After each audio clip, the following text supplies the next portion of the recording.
The shooting happened around 10 o'clock this morning. 5 Emmys, 1 for live reporting. Behind me, you can see Georgia power crews working right now.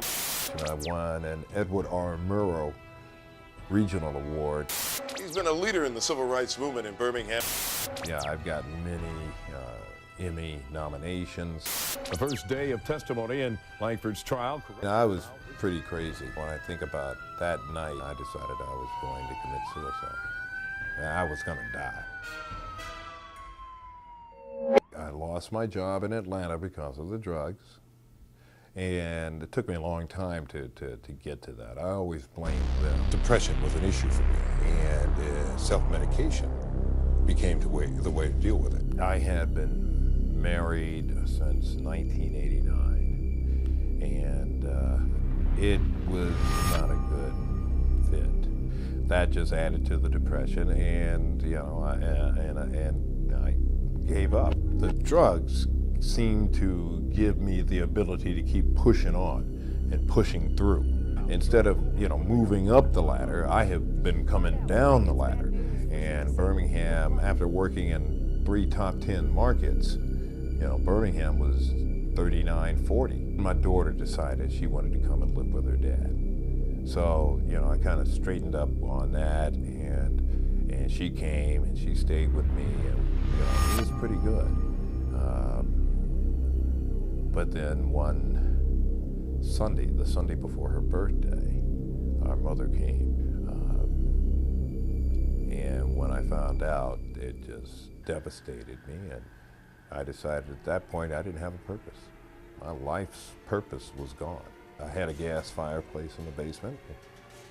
I said, what I'm going to do is I'm going to turn the gas on, I'm going to go down there, I'm going to get drunk, Benadryls will help put me to sleep, and I'll go to sleep in front of this fireplace. And that's what I did.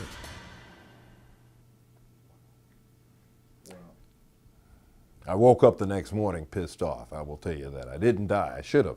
It makes me sad and upset and a bunch of things. That's why I come to church. There is a reason for me to be here.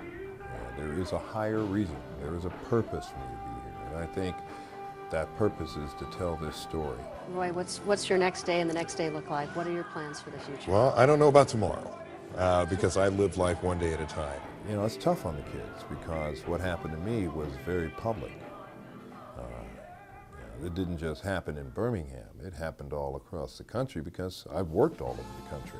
So I've been clean for 2 years and 3 months, and in fact, I became a sponsor where I'm sponsoring a young man.